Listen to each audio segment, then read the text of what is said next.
I too felt that it was a waste of time, a waste of money. Why pay somebody else, a stranger, to counsel me when I have friends? I can easily go to a friend and talk to them about my problems, right? The thing is, our friends and our family are not necessarily professionals. They don't necessarily have the emotional control to keep themselves from reacting when we say something that's a bit out of pocket. Men tend to have a particular mindset towards counseling. We as men, we tend to be prideful, and so it makes it more difficult for our women to experience true connection with us. We all need help. We all need support. We are but mere human beings on this earth for a very limited time.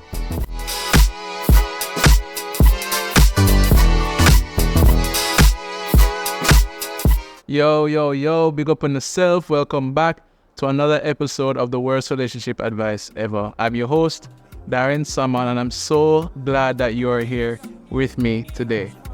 We're continuing on the topic of counseling, and today we'll be exploring some of the mindsets that people have towards counseling. I can say that for me, I wasn't always open to counseling, or I wasn't always welcoming towards counseling.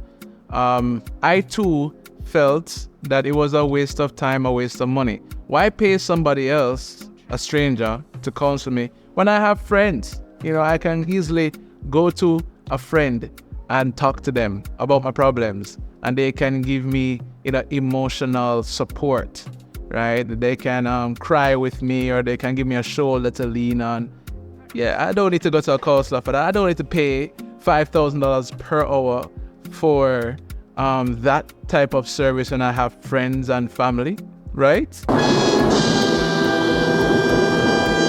The thing is, our friends and our family are not necessarily professionals. They don't necessarily have the emotional control to keep themselves from reacting when we say something that's a bit out of pocket. They don't necessarily have control over their own prejudices that would keep them from displaying discomfort or disgust as a result of something that we just said. They don't necessarily have a handle on their tongues to keep themselves from sharing our business with other friends and family who may just be equally concerned about us. Yeah. I know for one that I will not go to my mother about my particular issues, because more than likely my grandmother is going to hear about it. And so our friends and family are probably not the best people to be our counselors. Also, our friends and family probably have not studied psychology, probably never read a psychology book, and so probably does not know how to identify the root of our issues. And so, as I said in the previous episodes, you don't have to be crazy. You don't have to, be going out of your mind, super stressed out, or, acting outside of your character to go to counseling. Yeah. You may just need some emotional reprieve. You may just need some support. You may just need a listening ear. In this day and age of social media, it is being reported that even though we are more connected than ever before, we are still very lonely. Many of us are still very lonely, having a hard time connecting in a real way with people, because we spend majority of our time connecting with people virtually, which is just not as authentic as in-person, real person connection. And so for those of you who may be a bit standoffish where counseling is concerned, I want to encourage you to try it out. Try it out. Don't bash it before you try it, Don't knock it before you try it. Try it out, and you might just find that it helps you. If you have been having a hard time solidifying your relationships, you find yourself going from relationship to relationship to relationship, none of them are working out, things are just not going as smoothly as you want them to go. You really want commitment. You really want that till death do us part. But you just can't seem to solidify that bond in such a way that it stands the test of time and that it overcomes every conflict. If you're having a hard time, it's not just the other person who needs help. More than likely, you need help as well. And so, definitely, you should think about counseling. Men tend to have a particular mindset towards counseling. We as men, we tend to be prideful. Yeah, we're very performance-oriented, we're very logical. And so if we can't make sense of a thing, we're probably not going to do it. And because we believe once we make sense of a thing, then we are right about our particular perspective, we're unlikely to seek the counsel of somebody else. And so we may be experiencing an issue that a counselor could help us to fix. But in our minds, the other persons in our lives, they are the problems. We are not the problem. They are the problems. They are the ones that need to be fixed. And that's pride, right? And pride is a very subtle sin. It's a sin that destroys our relationships from the inside out without us even noticing it. All because we refuse to listen, we refuse to take counsel from somebody else who may have been where we are, who may have grown over the years to appreciate how to show empathy and understanding. And so, my encouragement to all my fellow men out there, have a more open mind toward counseling, because it could be helpful to you in your current situation, whether you're in a relationship or you're single. It could be very, very helpful. There may be things you want to communicate to your partner, but you just can't find the right words. There may be emotions that you're feeling, but you just don't know how to describe them. You just don't have the vocabulary. Your counselor could help you come up with the words so that you can explain to your own self what you're feeling and explain to your partner what you're feeling so that they may show you the empathy that you need to receive. A lot of us men don't receive empathy because we're expected to perform. We're expected to show up no matter what we're going through. The bills have to get paid, and they can't be paid with feelings. And so the pressure is on us. The weight is on our backs. We are going through it. And because our friendships for us men, is typically centered around activity. It's centered around playing football, playing cricket, playing video games, going on a hike, going running, working on some sort of business idea. Because that's the bulk of our male-to-male relationships, we don't really have the opportunity to be emotionally vulnerable with each other. And when we do that, there's sort of this gay connotation connected to that makes us kind of like, that's a bit too feminine for me to participate in. And so we lock our emotions inside and bottle it all up and just try to deal with everything on our own. But then when we try to relate with our spouse in the same way, we come across as cold, as harsh, as unempathetic, as uncaring. And so it makes it more difficult for our women to experience true connection with us. There needs to be a mutual giving and receiving of emotional vulnerability for the intimacy loop to be closed and for both of you to feel connected. But a lot of us men don't recognize that because the way of masculinity is how we have been raised And it's what we are now doing to survive, to just get through day to day. But in the background, our relationships are failing, our relationships are suffering. And so counseling can help you to strike that balance between being Superman and being Clark Kent.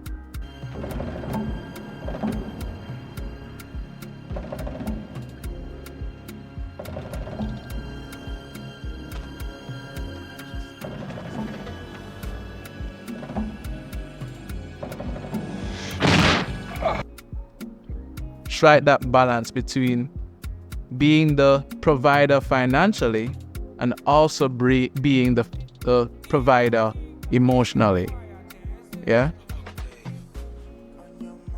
So, this is my encouragement to you to stop thinking about counseling as a thing that only mad people need, and to think that you can work through your own emotions on your own. We all need help. We all need support. We are but mere human beings on this earth for a very limited time. And our hearts and our minds are so vast, not even we can search it out all on our own.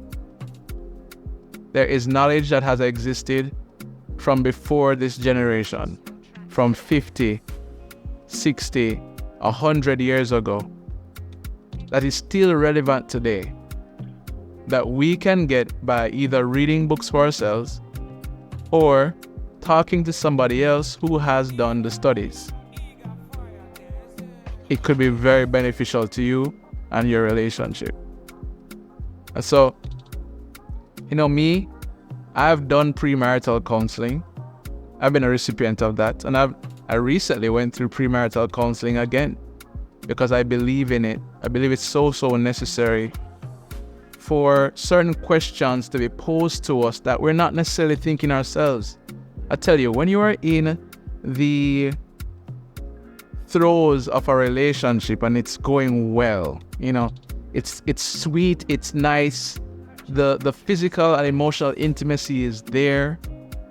You're seeing your person through rose-colored glasses. You're not looking at their flaws. You're overlooking their flaws. You're not thinking of how severely certain flaws can affect you. And so your premarital counselor is there on the outside to just point out certain things that could possibly be detrimental to your union down the line. And it's much better to take a step back from entering marriage based on certain questions that have been posed, opposed to now trying to figure things out after the vows have been said. And now you're in a situation where you feel trapped. And you're like, boy, if I had known this before, I probably wouldn't have made this decision.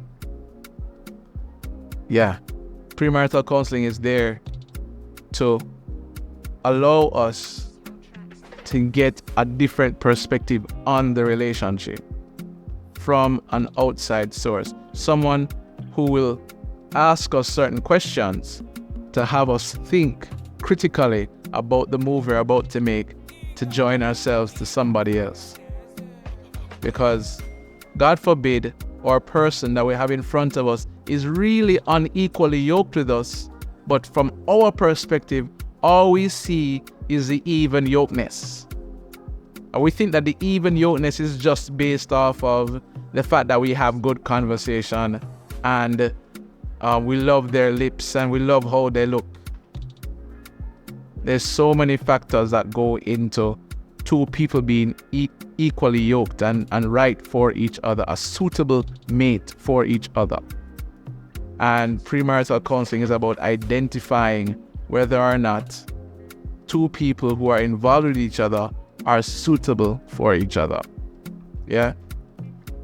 So yes, and even after counseling, even after marriage, I should say, even if things are going smoothly in your relationship, to keep things going smoothly, you may need to book an appointment with a counselor at least once a month, just to keep things going well, just to have that third-party mediator help with any conflict that may be unresolved. Yeah? So you don't necessarily have to go to counseling only when things are catastrophic and the marriage is on its last straw and hanging on for dear life. You can also go when things are going well, just to keep things healthy. Yeah? For us, we go to the gym on a regular basis to keep the body up, to keep in shape, to keep healthy. In the same way, go to counseling. When it comes down to our spiritual health, we go to church on a regular basis and we read the Bible, even though sometimes we may be reading the very same scripture for the 20th time, but we still religiously do these things to keep our spiritual life healthy. For you to have a happy and healthy relationship, it takes work. You cannot be rejectful, if that's a word. You can't be rejecting the word that is necessary to keep your relationship healthy. Because gravity acts in a downward motion, and gravity is trying to pull everything down. For anything to raise up into the stratosphere and stay in the stratosphere, it requires propulsion. The moment that propulsion stops, everything falls to the ground. And so if you don't want your relationship to fall to the ground, you have to keep on working at it. You have to keep on doing the necessary things to keep it healthy. And you may not know what those things are, but you could learn it from a counselor.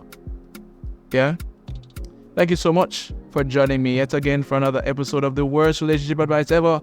You definitely should not listen to me. It's very rubbish me I talk. But if it does make sense, then apply it. And let me know how things go for you. Yeah? Blessings to you and your family. Please stay safe. I'll see you next time. Cool.